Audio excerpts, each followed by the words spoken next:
رحم اللہ سورۃ الفاتحہ۔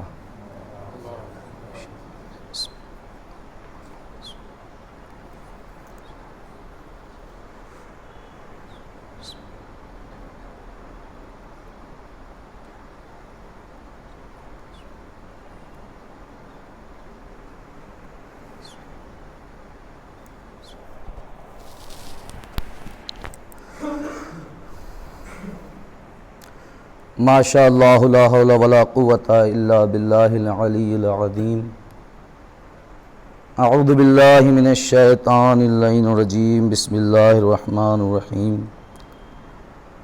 الحمد للہ رب العالمین والصلاة والسلام علی اشرف الانبیاء والمرسلین وخاتم النبیین وطٰہٰ ویاسین، سیدنا و نبینا و شفیع ذنوبنا وحبیب قلوبنا وطبیب نفوسنا، سید الثقلین نبی الحرمین امام القبلتین وسیلتنا فی الدارین، محبوب رب المشرقین والمغربین، جد الحسن والحسین مولانا ابی القاسم محمد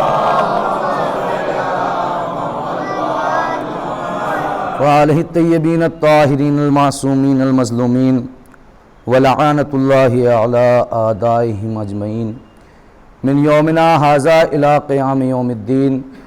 اما بعد، قال رسول اللہ صلی اللہ علیہ وآلہ وسلم، حسین منی وانا من الحسین۔ درود پڑھے محمد وآلہ۔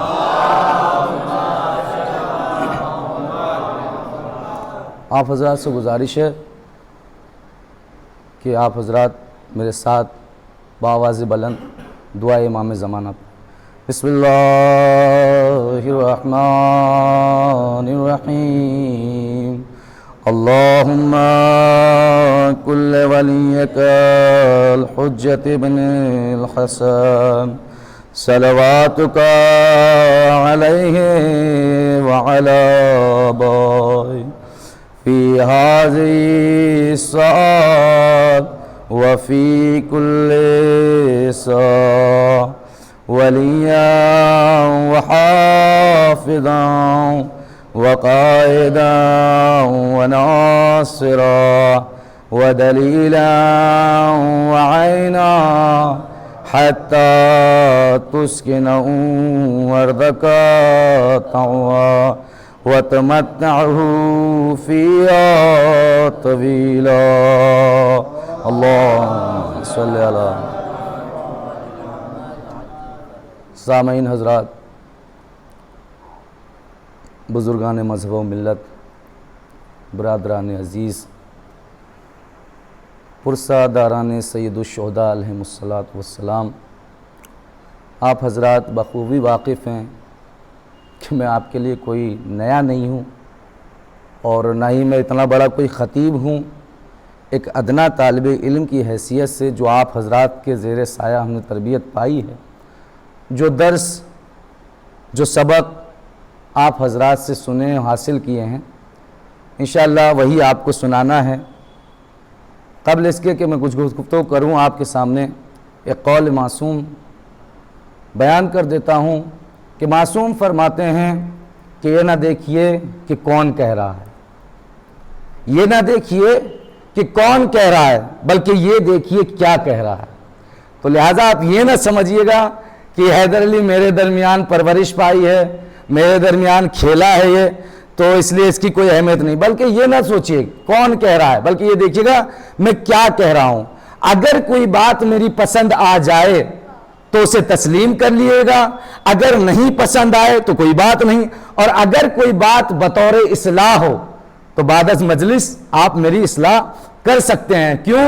کیونکہ مومن وہی ہے حقیقی جو اپنے آپ کو حقیر بنا کر پیش کرے، کیونکہ مومن کی علامت یہ نہیں ہے کہ جس کے اندر تکبر ہو، گھمنڈ ہو، بلکہ مومن وہ ہے جو ہر قدم پر اپنے آپ کو حقیر بنائے۔ کیوں؟ اس لیے کہ امام کا چاہنے والا ظاہراً تو حقیر ہوتا ہے، لیکن امام کے نظر میں وہ مقام کا مالک ہوتا ہے، ایک بلند مقام کا مالک ہوتا ہے۔ تو عزیزان محترم، میں نے جس حدیث کو آپ کے سامنے پیش کیا اس سے پہلے کچھ گزارشات آپ نے بارہا مجلسیں سنی ہوں گی، ماشاءاللہ سے اشرا ہوا میں بحیثیت ایک طالب علم کچھ گزارشات اپنے چھوٹے بھائیوں کے لیے، بزرگان مجھ سے بہتر جانتے ہیں فرش عزا کے آداب۔ ملاحظہ فرمائے ہوں گے، آپ لوگوں نے سنا ہوں گے، فرش عزا کے آداب میں سے کچھ ادب ملاحظہ کر لیں، اس حقیر سے بھی سنے ہوں گے لیکن دوہرا دیتے ہیں، یاد دہانی ضروری ہے، اگر یاد دہانی نہ ہو تو بچہ سبق بھی بھول جایا کرتا ہے۔ تو فرش عزا کے آداب میں سے پہلا ادب یہ ہے کہ جب انسان فرش عزا کی طرف بڑھے تو پھر اس کے ذہن میں یہ فکر میں رہنا چاہیے کہ ہم کس جگہ جا رہے ہیں، کس طرف جا رہے ہیں، کس مقام کی طرف جا رہے ہیں۔ آپ نے غور کیا ہوگا جب انسان کسی بلند مقام کی طرف جاتا ہے تو اپنا حلیہ بھی ٹھیک رکھتا ہے، اپنا کردار بھی ٹھیک رکھتا ہے، اپنا لب و لہجہ بھی ٹھیک رکھتا ہے، اپنا مزاج بھی نرم رکھتا ہے۔ یعنی کہنے کا مطلب یہ ہے کہ جب آپ فرش عزا پر آئیں تو پھر آپ کو یہ معلوم ہونا چاہیے کہ آپ غلام بن کر جا رہے ہیں، آقا بن کر نہیں جا رہے ہیں۔ جب غلام بن کر جاؤ گے تو پھر وہ نوازنے والا تمہیں نوازتا چلا جائے گا، اس کے خزانوں میں کمی نہیں آئے گی۔ تو عزیزان محترم، یہ فرش عزا وہ ہے کہ جہاں پر صرف انسان نہیں آتے بلکہ ملائکہ بھی آتے ہیں، فرشتے بھی آتے ہیں، آدم بھی آتے ہیں۔ یہ بہت بار آپ نے سنا ہوگا لیکن یاد دہانی کے لیے آدم بھی آتے ہیں، نوح بھی آتے ہیں۔ اب ذرا سوچئے ان کی بین سے زیادہ برکتوں والی جگہ کون سی ہو سکتی ہے کہ جہاں آدم کی صحبت بھی ملے، جہاں نوح کی بھی صحبت ملے، جہاں ابراہیم کی صحبت ملے، جہاں عیسیٰ کی صحبت ملے، جہاں موسیٰ کی صحبت ملے۔ یعنی کہنے کا مطلب یہ ہے کہ فرشتے بھی یہاں آتے ہیں، نبی بھی یہاں آتے ہیں۔ اب ہم سے بڑا کس کا مقام ہو سکتا ہے؟ ہمارا دنیا کے حاکم وہ ہے کہ ایک محدود حکومت کرتے ہیں، ہم اس کے فرش عزا سے تعلق رکھتے ہیں جس کی زمین پر نہیں، آسمان پہ بھی حکومت ہے، جس کی زمین پر نہیں بلکہ آسمان پر بھی حکومت ہے۔ دنیا کے حاکم اور ہیں، ان کی حکومت ایک وقت محدود تک ہے، آپ نے بنایا ہے، آپ نے انہیں معین کیا ہے، جب چاہیں وہ گر سکتے ہیں۔ یہ فرش عزا ووٹوں کے ذریعے سے نہیں بنایا گیا، نہ ہی یہ ووٹوں کے ذریعے سے لایا گیا، بلکہ فرش عزا کا مطلب یہی ہے کہ جہاں سے علی الاعلان حق کی بیانی ہو اسے فرش عزا کہتے ہیں۔ یعنی کہنے کا مطلب یہ ہے کہ انسان جس جگہ کو چاہے فرش عزا بیان بحث عزا منعقد کر سکتا ہے، بچھا سکتا ہے۔ کیوں؟ کیونکہ حق بیانی کے لیے جگہ کی محتاج نہیں ہوا کرتا انسان، حق بیانی کے لیے جگہ کا محتاج نہیں ہوا کرتا انسان، بلکہ جو جہاں ہے اگر اسے حق بیان کرنا ہے تو وہ حق بیان کر کے رہتا ہے۔ کیوں؟ کیونکہ اس کے خمیر میں حق ملا ہوا ہے۔ اگر امام سے رشتہ ہے تو حق بیانی کی جرات ہونا چاہیے، اگر امام سے رشتہ ہے تو اپنے عمل و کردار سے بھی واضح کرنا چاہیے۔ یعنی کہنے کا مطلب یہ ہے کہ ہم محبت کرتے ہیں، مثال طور پر سے آپ میں سے کوئی انسان مجھ سے محبت کرتا ہو تو مولانا کہیں گے محبت ہے تو دعوے کے ساتھ دلیل ہونا لازمی۔ اگر دعویٰ ہے محبت کا تو پھر دلیل ہونا لازمی ہے۔ ہم دعویٰ کرتے ہیں کہ ہمیں اہل بیت سے محبت ہے تو اب ہمیں دیکھنا ہے کہ ہمارے اندر وہ صفات ہیں کہ جو ایک مومن کے اندر ہونا چاہیے، ہمارے اندر ایک صفات ہیں کہ جو ایک شیعہ کے اندر ہونا چاہیے۔ کیا ہمارے اندر وہ صفات ہیں جو ایک حقیقی عزادار کے اندر ہونا چاہیے؟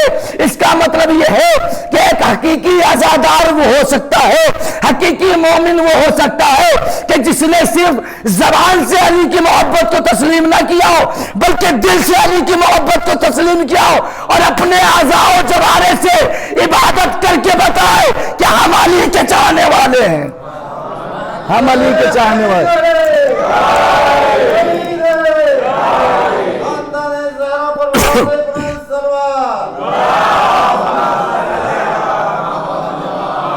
تو عمل سے ضروری ہے، لازم ہے۔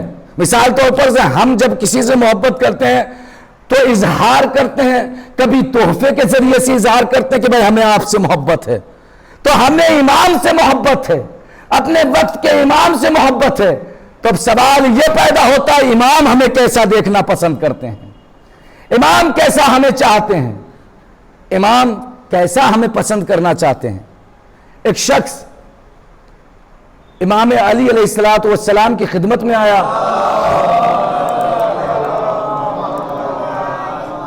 دیکھیے شیعہ ہونا اور ہے، شیعہ کہنا اور ہے۔ اگر میری بات کسی کے لیے دل آزاری کا سبب بنے میں معذرت چاہتا ہوں، لیکن یہ منبر حق بیانی کے لیے ہے اور اصلاح کے لیے ہے، اور اصلاح کے لیے ضروری نہیں ہے کہ انسان عمر کا محتاج ہو، جہاں سے چاہے وہاں سے اصلاح لے سکتا ہے۔ ایک شخص امام کے پاس آیا، آنے کے بعد کہا مولا میں آپ کا شیعہ ہوں، کہا مولا میں آپ کا شیعہ ہوں۔ امام علی علیہ السلام نے کہا تم میرا شیعہ نہیں ہے۔ پھر اس نے پلٹ کر کہا کہ مولا میں آپ کا شیعہ ہوں۔ امام نے پلٹ کہا اگر تم میرا شیعہ ہوتا تو میرے قول کی تردید نہیں کرتا، یعنی میرے قول کے مخالف نہیں جاتا۔ امام بتا رہے ہیں جو میرے قول کے مخالف جائے وہ میرا شیعہ نہیں ہو سکتا، جو میرے قول کے مخالف جائے وہ میرا شیعہ نہیں ہو سکتا، جو امام کے عمل کے مخالف جائے وہ کیسا شیعہ ہو سکتا ہے؟ تو امام نے کہا کہ تو میرا شیعہ نہیں ہے۔ کہا امام میں آپ کا شیعہ ہوں۔ کہا تو شیعہ نہیں ہے لیکن تیری بیوی شیعہ ہے، غور طلب بات۔ کہا تو شیعہ نہیں ہے بلکہ تیری بیوی شیعہ ہے۔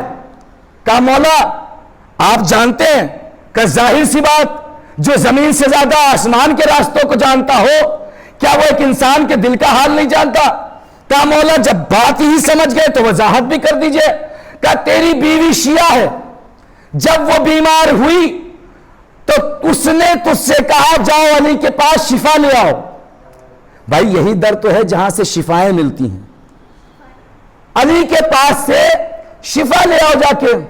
اب اس نے یہ کہا تم سے، یعنی اپنی بیوی سے کہا کہ میں علی کے پاس نہیں جاؤں گا اور طبیبوں سے علاج کرا لوں گا، طبیبوں سے ڈاکٹروں سے علاج کرا لوں گا۔ جب تو در بدر کی ٹھوکریں کھا چکا اور ڈاکٹروں نے بھی جواب دے دیا تب تو میری طرف پلٹ کر آیا، تب تو میری طرف پلٹ کر آیا۔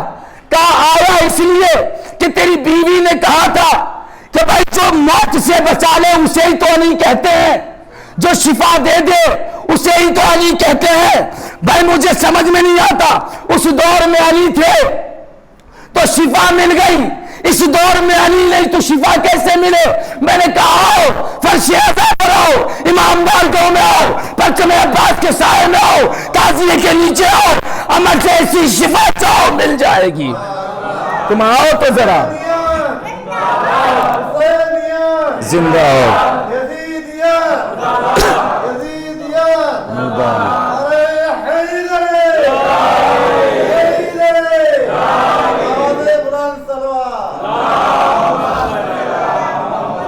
جیسی شفا چاہو۔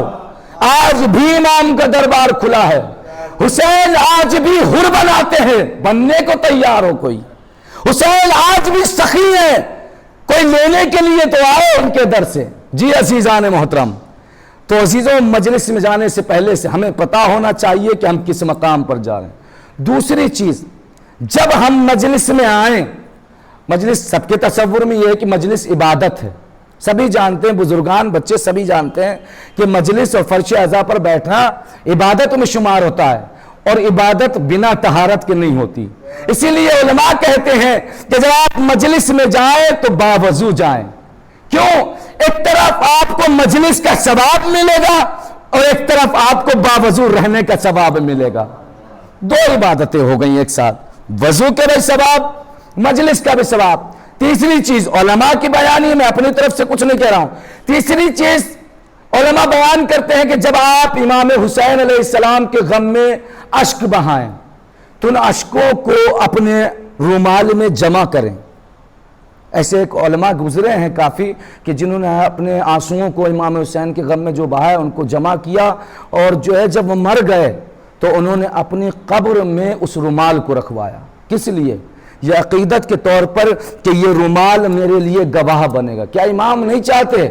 جانتے ہیں کہ اس نے میرے غم میں آنسو بہائے، لیکن یہ ایک عبادت اور فخر کا باعث ہے کہ انسان اپنی آنسوؤں کو امام حسین کے غم میں نکلنے والوں کو ایک رومال میں جمع کرے، اس کے بعد اس کو حفاظت سے رکھے، جب کوئی مر جائے تو اس کو اپنی قبر میں لے جانا چاہیے۔ تو عزیزان محترم، مجلس عزا، یہ فرش عزا کوئی عام چیز نہیں ہے۔ اکثر و بیشتر انسان اس کی اہمیت کو نہیں سمجھ پاتا۔ عزیزان محترم، یہ فرش عزا انسان کو ہر لمحہ ایک پیغام دیتا ہے، ہر لمحہ ایک درس دیتا ہے۔ کس بات کے لیے؟ کہ تم اس وقت امام کی مدد کے لیے نہیں تھے، تو اس دور کے امام کی مدد کے لیے اپنے آپ کو آمادہ کرو۔ جی ہاں عزیزان محترم، آج بھی ہمارا ایک امام ہے غیبت میں، جو کس وجہ سے نہیں غیبت تمام کر رہے ہیں؟ ایک تو یہ کہ حکم خدا نہیں، اور جیسا کہ روایات میں نقل ہوا ہے کہ امام کو جو انصار چاہیے وہ 313 چاہیے۔ بتائیے کہاں شیعہ نہیں موجود ہیں، کہاں مومن نہیں موجود؟ پوری دنیا شیعوں سے بھری ہوئی ہے، لیکن وہی بات کہ ہماری زبانوں پر شیعہ ہے، ہمارے دلوں میں عمل میں شیعہ نہیں، ہمارے کردار میں شیعت نہیں، ہمارے افعال میں شیعت نہیں۔ امام حسین علیہ السلام جب کربلا کے میدان میں موجود ہیں تو انہوں نے اپنی پسندیدگی کا اظہار کیا۔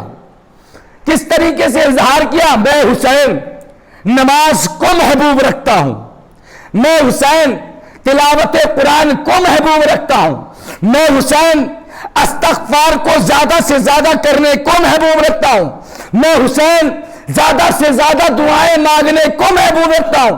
یہ 4 صفتیں، 4 اپنی پسندیدگی کا امام نے اعلان کیا، اس مقام پہ کیا جہاں ہر طرف موت کا ہنگام ہے، لیکن امام اپنے چاہنے والوں کو پیغام پہنچا رہے ہیں کہ اگر تمہیں حسین سے محبت ہے تو نماز کا بھی خیال رکھو، قرآن کی تلاوت کا بھی خیال رکھو، استغفار کا بھی خیال رکھو، دعا کا بھی خیال رکھو۔ جب تم ان سب چیزوں کا خیال رکھو گے تو پھر تمہیں کہنے کی ضرورت نہیں ہوگی کہ ہم حسین کے چاہنے والے، بلکہ امام خود کہیں گے کہ یہ ہمارا چاہنے والا ہے، یہ ہم سے محبت کرتا ہے، یہ ہمارا چاہنے والا۔ کتنے فخر کی بات ہے۔ ابھی مثال طور پر پردھان منتری آ جائیں، ہم ان کو پسند کرتے ہیں، ہم ان کو پسند کرتے ہیں، مثال طور پر، پسند کوئی نہیں کرتا، مثال ہے، پسند کرتے ہیں۔ مجھے انصاف سے بتائیے، میرا پسند کرنا صحیح ہے یا اگر وہ میرے سر پہ ہاتھ رکھ کے کہتے ہیں میں بھی تمہیں پسند کرتا ہوں، تو یہ زیادہ اہمیت رکھتا ہے یا میرا پسند کرنا زیادہ اہمیت رکھتا ہے؟ جی عزیزان محترم، وہ زیادہ اہمیت رکھتا ہے۔ کیوں؟ کیونکہ جتنی بلند ذات ہوگی اتنی بلند اس کی زبان سے نکلے ہوئے کلمات ہوں گے، اور جب وہ آپ کے سر پر دستے شفقت پھیر دے گا اور آپ کو اپنی ذات کے لیے پسند کر لے گا تو اس کا مطلب آپ کے لیے باعث فخر ہے، کیونکہ امام کہہ رہے ہیں کہ ہم تمہیں پسند کرتے ہیں۔ جی عزیزان محترم، امام کی پسندیدگی کو سمجھیے۔ امام نے پوری شریعت کو بچانے کے لیے قدم اٹھایا۔ تو عزیزوں، یہ فرش عزا، یہ مجلسیں اگر 2.25 مہینے میں ہم اپنے آپ کو نہیں بدل سکے تو سمجھیے کبھی جلدی بدل نہیں سکتے۔ کیوں؟ اس لیے کہ یہ 2 مہینے، میں اپنی بات نہیں کر رہا ہوں، دوسرے جدید بہترین سے بہترین علماء کی بات کر رہا ہوں کہ جن کی لوگوں کو مجلسیں سماعت فرماتے ہیں، ان سے تبلیغیں حاصل کرتے ہیں، ان سے دین حاصل کرتے ہیں۔ مجھے بتائیے ہمارے دل پر کتنا دین اثر کرتا ہے؟ امام حسین علیہ السلام نے یہی تو کہا ہے، جب مدینے سے رخصت کے وقت ہوئے تو آواز یہی تو دی تھی، خطبات میں یہی تو بیان دیا کہ ان کی زبانوں پر صرف دین ہے، ان کی زبانوں پر دین ہے، لیکن جب بھی ان کے اوپر کوئی مصائب، کوئی پریشانی، کوئی مصیبت لاحق ہوتی ہے تو یہ دین سے فرار اختیار کر لیتے ہیں۔ تو ایسا تو نہیں کہ ہم اپنے آپ کو اسی طرف لے کے جا رہے ہیں؟ کیا ایسا تو نہیں کہ ہم امام کو دعوے کر رہے ہیں کہ محبت ہے ہمیں آپ سے، لیکن ہم دلیل نہیں دے رہے ہیں؟ دلیل کیسے؟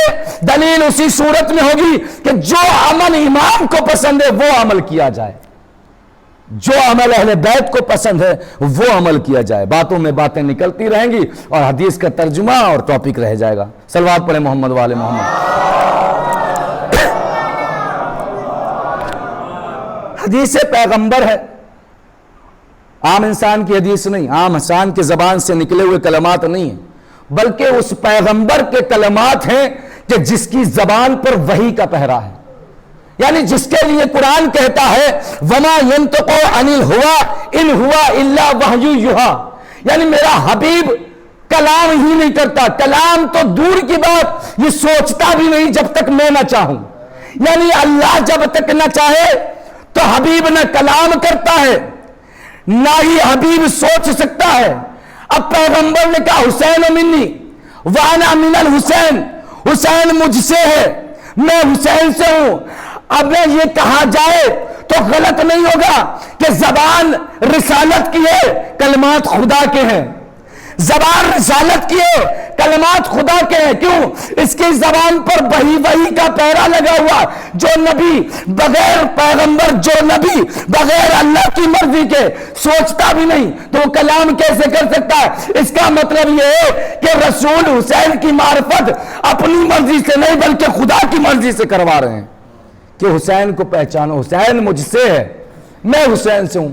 حدیث سب کو یاد ہے، ظاہر سی بات ہے، مجلسیں سنتے رہتے ہیں، موبائلوں پہ دیکھتے رہتے ہیں، توفیق ہو جاتی ہے کبھی کبھی نوحہ وغیرہ مجلس علی سننے کی تو انشاءاللہ جو ہے سن لیتے ہیں، حدیثیں وغیرہ بھی ہم ملاحظہ فرما لیتے ہیں۔ تو حدیث یہ جس کا مختصر ترجمہ یہ ہے کہ حسین مجھ سے ہے، میں حسین سے ہوں، یہی ترجمہ ہے، سبھی واقف ہیں اس سے۔ سوال یہ پیدا ہوتا ہے، یہ سمجھ میں یہ آتا ہے کہ حسین رسول سے ہیں، لیکن سوال یہ ہے کہ رسول حسین سے کیسے ہیں؟ سوال ہو سکتا ہے نہیں بھائی، یہ تو سمجھ میں آتا ہے کہ ہر نواسا نانے سے ہوتا ہے، ہر پوتا دادا سے ہوتا ہے، ہر بیٹا باپ سے ہوتا ہے، لیکن کبھی یہ نہیں سنا ہوگا بیٹا باپ سے ہو۔ تو رسول کہہ رہے ہیں کہ حسین مجھ سے ہے، یہ سمجھ میں آ رہا ہے، لیکن میں حسین سے ہوں تو یہ سمجھ میں کیسے آئے؟ میں نے کہا چھوٹی سی مثال دیتا ہوں آپ کے سامنے، شاید وضاحت ہو جائے اپنے چھوٹے بھائیوں کے لیے۔ میں نے کہا ایک چھوٹا بچہ عبداللہ محمد جیسا مسجد میں داخل ہوا، اب میں نے سوال کیا کہ یہ بچہ کون ہے، تو اب سوال میں جو کروں گا تو اس کا جواب کون دے گا؟ وہ دے گا جسے معلوم ہوگا اس بچے کی معرفت کیا ہے، اس کے بچے کے معلومات کے بارے میں کہ یہ کس کا بیٹا ہے، کس کا پوتا ہے، کس کا نواسا ہے۔ یعنی کہنے کا مطلب یہ ہے سوال کا جواب وہی دے گا کہ جس کو معلوم ہو یہ کون ہے۔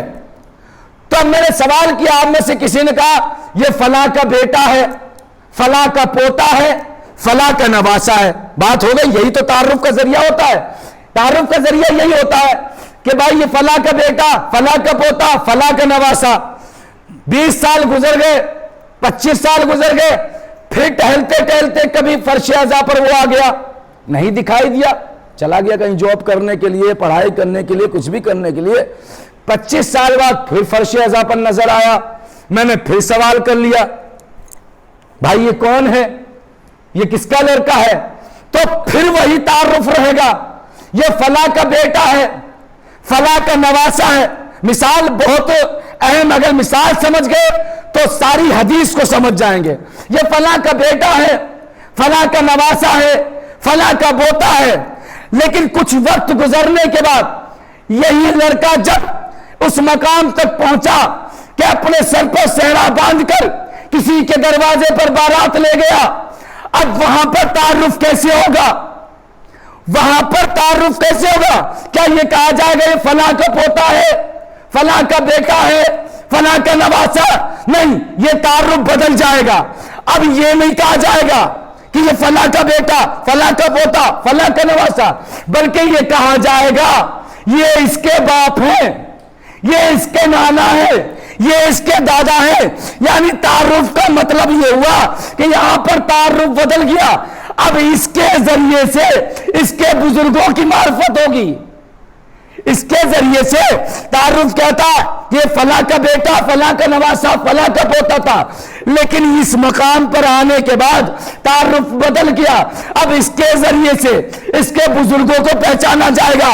اس حدیث میں پیغمبر نے یہی تو بتانے کی کوشش کی کہ سنو، جب تک حسین مدینے کی گلیوں میں تھے تب تک رسول کے نواسے تھے، ابو طالب کے پوتے تھے، علی کے بیٹے تھے، لیکن جیسے ہی کربلا کی طرف گئے اب یہ حسین نواسے نہیں ہے بلکہ محمد ان سے ہیں۔ محمد، آواز ساتھ نہیں دے رہی، معذرت چاہتا ہوں، تو محمد اب یہ نہیں تعارف ہوگا کہ یہ نواسے ہیں، بلکہ کیا تعارف ہوگا کہ حسین سے نانا ہے، حسین سے ابو طالب ہے، حسین سے علی ہے، حسین سے فاطمہ ہے۔ یعنی کہنے کا مطلب یہ ہے کہ جب حفاظت اسلام کا صحرا باندھ کر امام حسین کربلا میں پہنچے تو پھر تعارف کا ذریعہ ہی بدل گیا۔ اب کوئی یہ نہ کہے کہ یہ نانا ہے، بلکہ یہ کہے یہ حسین ہے جن کے یہ نانا ہے، تعارف کا ذریعہ ہی بدل گیا۔ جی عزیزان محترم، یہی تو اس حدیث میں کہا گیا کہ حسین مجھ سے، میں حسین سے ہوں، یعنی میں حسین سے ہوں۔ عزیزو، ایک چیز ہوتی ہے وجود اور ایک چیز ہوتی ہے بقا۔ وجود ظاہراً سے یہ شے ہے، اس کا وجود ہے، ایک ہوتی ہے بقا، اس چیز کی حفاظت کرنا۔ مثال دوں گا شاید واضح ہو جائے۔ وجود اور بقا، میرا وجود کسی کے سبب ہے، ہو سکتا ہے کہ جس کی وجہ سے میرا وجود ہو اس کی بقا میری وجہ سے ہو۔ شاید اس بات سے، اس مثال سے واضح ہو جائے گا کہ انسان جب دنیا سے جاتا ہے، معصومین فرماتے ہیں کہ اپنی دنیا میں نیک اولاد چھوڑ کر جائے۔ کیوں؟ کیونکہ انسان مرتا ہے، کردار نہیں مرا کرتا۔ انسان مرتا ہے، کردار نہیں مرا کرتا۔ آپ کہیں گے اس کا ثبوت 1400 سال گزر گئے، آج بھی حسین کا تذکرہ باقی ہے۔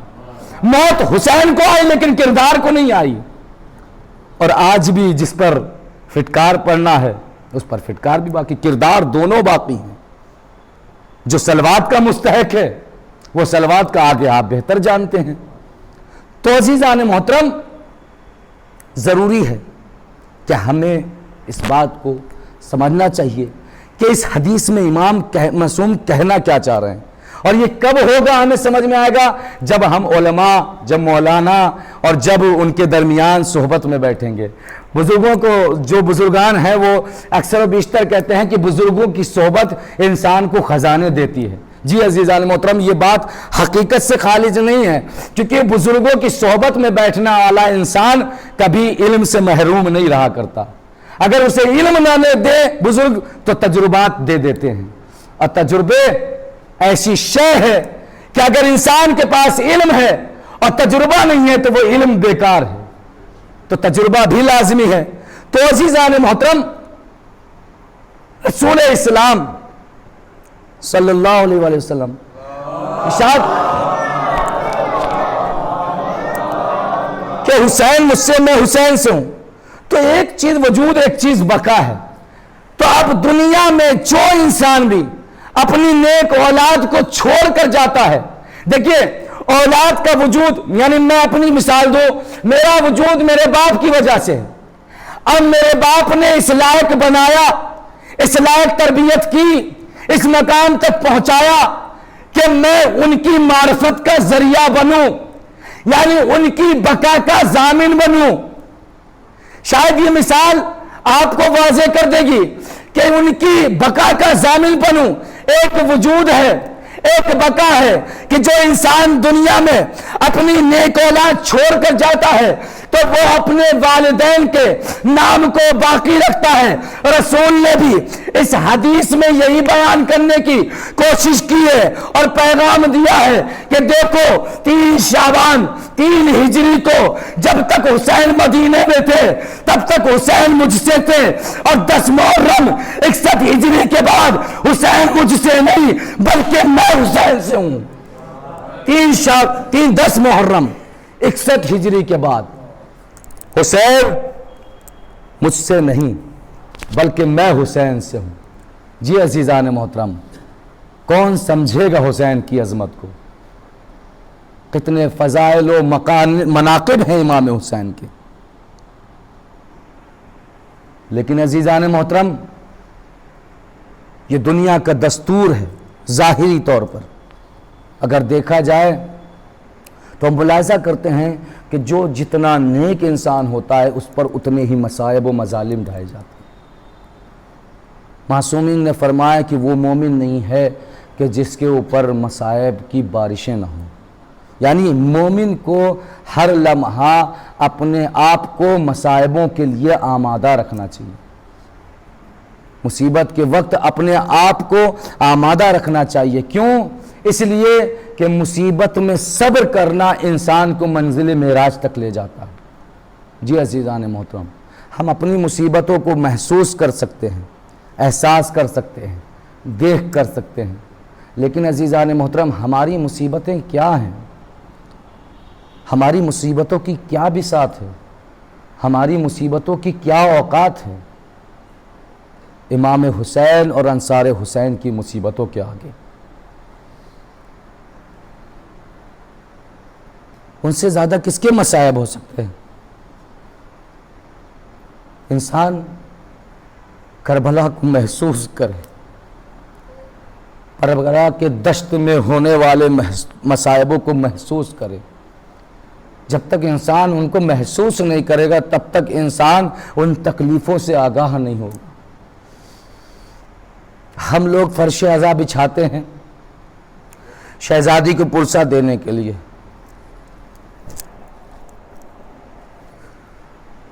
آپ نے پڑھا ہے، میں نے پڑھا ہے، آپ نے سنا ہے، میں نے سنا ہے کہ امام کے ساتھ اتنے مصائب ہوئے، اتنے مظالم ڈھائے گئے امام پر. لیکن آپ نے کبھی محسوس کیا اس چیز کو؟ کبھی اس بات کا احساس کیا ہے کہ جب ہم صرف سن کر آنکھوں کو نم کر لیتے ہیں تو جس نے اپنے بھائی کا گلا کٹتے ہوئے دیکھا ہوگا اس کے دل پہ کیا گزری ہوئی؟ آزاداران مظلوم کربلا، کبھی اس شہزادی کی طرف سوچئے، اس مظلومہ شہزادی کی طرف جس نے کم سنی سے لے کر جوانی تک صرف مصائبوں کے علاوہ نہیں دیکھا کچھ. آپ کہیں گے مولانا کیسے؟ میں نے سنیے، کم سنی میں ماں کا جنازہ دیکھا، کبھی باپ کا جنازہ دیکھا. ارے حد تو یہ ہوئی، ارے ایک کے بھائی کے جنازے پر تیروں کی بارش دیکھی اور ایک کا جنازہ کربلا میں تیروں پر دیکھا. آزاداران مظلوم کربلا، آپ کی آواز گریا بلند ہو گئی. آزادارو، پرسہ ایسے دیا کرو جیسے کوئی ضعیف ماں جوان بیٹے کا پرسہ دیتی ہے جس کا ایک ہی بیٹا ہو اور اس کا سہارا ہو اور دنیا سے گزر جائے تو اس ماں کے دل پر کیا گزرے گی. آزاداران مظلوم کربلا، ہم نے محسوس کیا، ہم نے سنا کہ علی اکبر کے سینے میں نیزہ لگا. ارے ذرا اس امام سے پوچھو جس نے اپنے بیٹے کے سینے پر نیزہ. آزاداران مظلوم کربلا، آزادارو، اس امام سے پوچھو جس نے اپنے بیٹے کے سینے پر نیزہ کھاتے ہوئے دیکھا. ہم نے سنا کہ 6 ماہ کے ششمائے کے گلے پر 3 بال کا تیر مارا گیا، لیکن وہ رباب جس نے اپنے بیٹے کے گلے پر تیر دیکھا. آزاداران مظلوم کربلا، آزادارو، اس درد کو محسوس کرو کہ جب ایک بہن نے اپنے بھائی کا کند خنجر سے گلا کٹتے ہوئے دیکھا ہوگا. آزاداران مظلوم کربلا، ادھر حسین کی شہادت ہوئی، ادھر اہل حرم پر مصائبوں کی بوچھار ہونے لگی. آزادارو، ہمارے یہاں دستور ہے کہ جب ہمارا چاہنے والا کوئی دنیا سے گزر جاتا ہے تو ہم اس کے گھر پر پرسہ دینے کے لیے جاتے ہیں. لیکن ہائے غریب، ہائے مظلوم کربلا کی اولادیں جیسے ہی حسین کی شہادت ہوئی، ارے کسی نے مال و زر لوٹا، کسی نے ردائیں چھینی، ارے 4 سالہ بچی کے کسی نے تماچے مارے، کسی نے گوشوارے چھینے، بچی بلاتی رہی بابا بچا، اللہ لعنت اللہ علی قوم الظالمین رضم بقضائہ تسلیما لامر۔ پائلا تجھ واسطہ محمد وآل محمد کا، اسیران کربلا کا واسطہ، شہیدان کربلا کا واسطہ، ہماری اس مختصر سی عبادت کو درجہ قبولیت عطا فرما۔ پائلا تجھ واسطہ محمد وآل محمد کا، جو مومن مومنات پریشان حال ہیں ان کو پریشانیوں سے نجات عطا فرما۔ پائلا تجھ واسطہ محمد وآل محمد کا، جہاں جہاں بھی شیعان اہل بیت ہیں ان کی جان مال عزت و آبرو کی حفاظت فرما۔ پائلا تجھ واسطہ محمد وآل محمد کا، جتنے بھی مومن مومنات فرش عزا پر تشریف فرما ہے اور جو مومن مومنات پریشان حال کی ہونے کی وجہ سے نہیں شرکت کر سکے، پروردگار ان کی تمام جائز تمناؤں کو درجہ قبولیت عطا فرما۔ پائلا تجھ واسطہ محمد وآل محمد کا، جو مرحومین ہمارے درمیان میں 1 سال پہلے موجود تھے، اس وقت ہمارے درمیان میں موجود نہیں، پروردگار ان مرحومین کو جوار معصومین میں جگہ عنایت فرما، ان کے درجات کو بلند فرما۔ پائلا ہمارے ماں باپ، ہمارے بھائی عزیز و اقارب کو صحت و سلامتی عطا فرما۔ پائلا تجھ واسطہ محمد وآل محمد کا، ہمارے مراج کرام کو صحت و سلامتی عطا فرما، ان کو دشمنوں کے شر سے محفوظ فرما۔ پائلا پرچم اسلام کو سر بلندی عطا فرما، پرچم کفر و نفاق کو سرنگو فرما۔ پائلا ہمارے آخری امام کے ظہور میں تعجیل عطا فرما، ہمیں ان کے حقیقی ناصروں میں شمار فرما۔ ربنا تقبل منا انکا انت السمیع العلیم برحمتک یا ارحم الراحمین بحق محمد و آل الطیبین الطاہرین۔ آپ حضرات سے گزارش ہے کہ 1 مرتبہ سورہ حمد اور 3 مرتبہ سورہ اخلاص کی تلاوت فرما کر جملہ مومن مومنات جو اس دنیا سے خواہ و عزیز و اقارب ہوں یا غیر عزیز و اقارب ان کے لیے سال فرمائیں۔